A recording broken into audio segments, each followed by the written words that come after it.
evening, viewers, to another bulletin of weekly roundup news.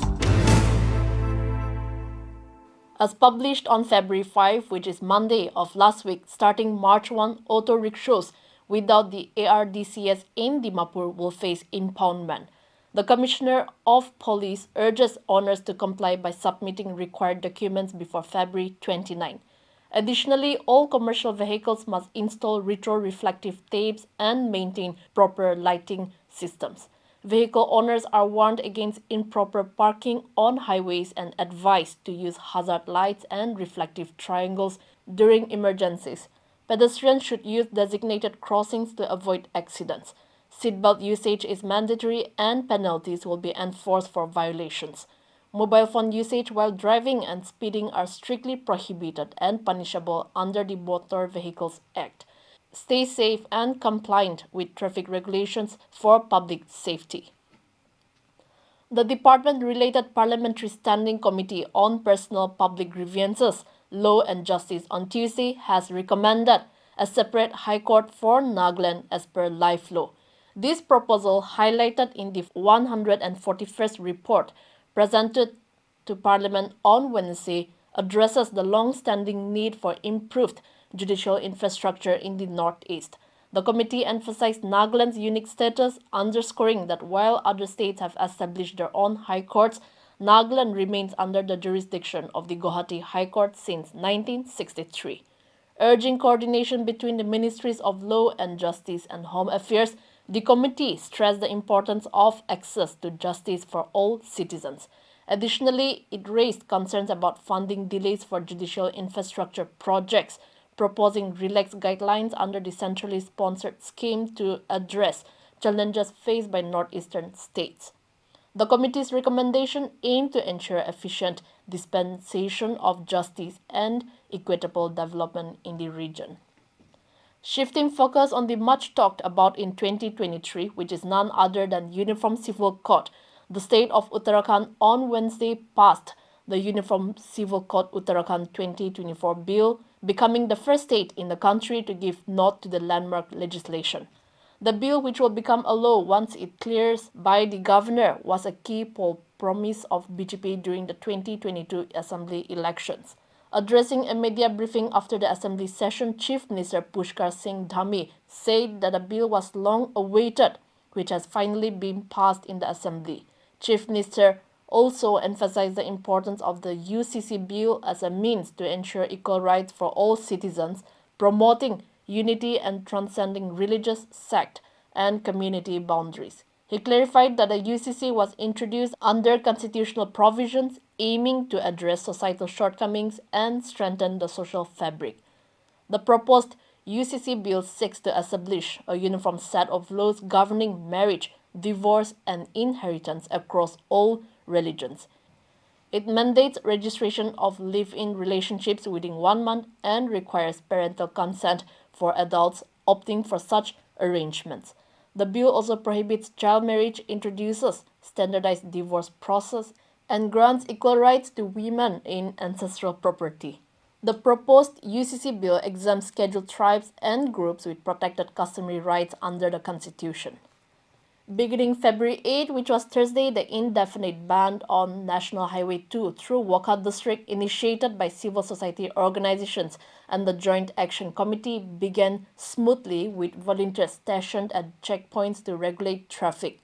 Despite the absence of untoward incidents on day one, CSOs warned of escalating protests if authorities fail to respond positively. The CSOs demand improvements in road infrastructure and project execution. Exceptions for essential services were put out, but citizens must produce witness documents for medical emergencies during the ban. DC Ajit Kumar Ranjan refuted claims by TTC Infra India regarding right-of-way availability and work quality. He urged CSOs to suspend the ban, citing assurances from the contractor to resume work as per contract terms. However, CSOs remain dissatisfied, stating concerns over project delays and quality issues. They demand concrete assurances and collaborative efforts between authorities and contractors. Meanwhile, TTC Infra India clarified its stance, citing ROW availability and contractual obligations. They refute allegations of misconduct and emphasize adherence to contractual terms. As tensions persist, withdrawal of the ban has yet to be notified till the reporting at this time.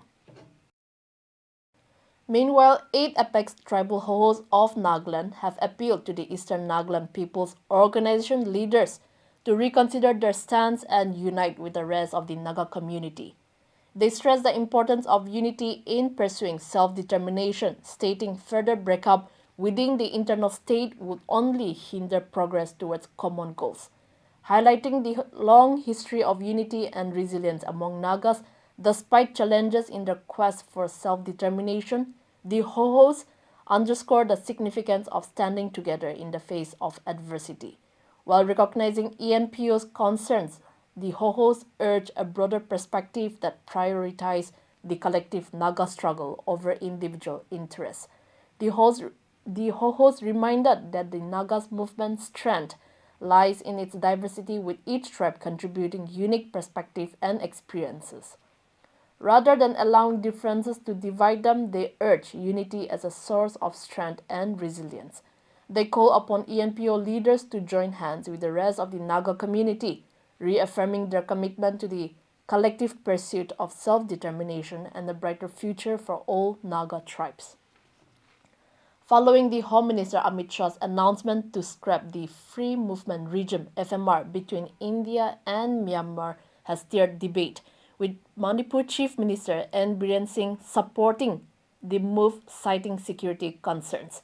The FMR, in place since 1970s, allowed tribes along the border to travel visa-free up to 16 kilometers from each other's territory.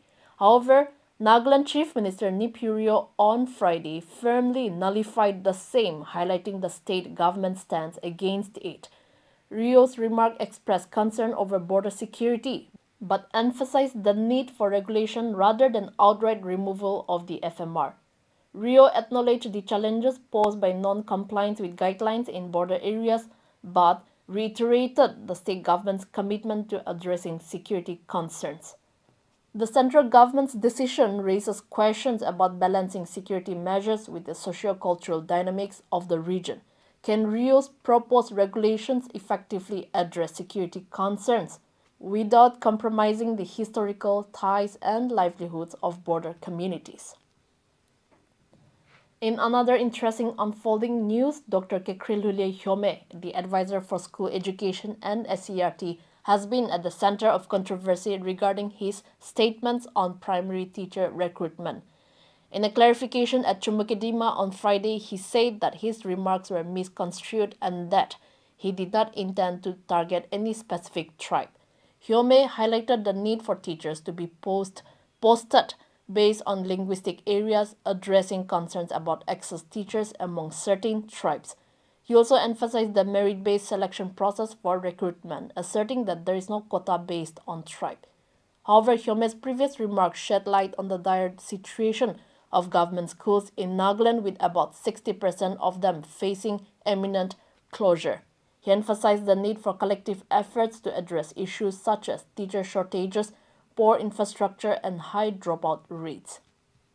While Hyome's recent clarification aimed to dispel misconceptions and assure a fair recruitment process, it raises questions about the underlying issues plaguing the education system. Can addressing teacher shortages and improving infrastructure effectively reverse the trend of parents opting for private schools due to perceived quality differences? How can the government ensure equitable access to education and address the concerns raised by student unions regarding teacher placement and management?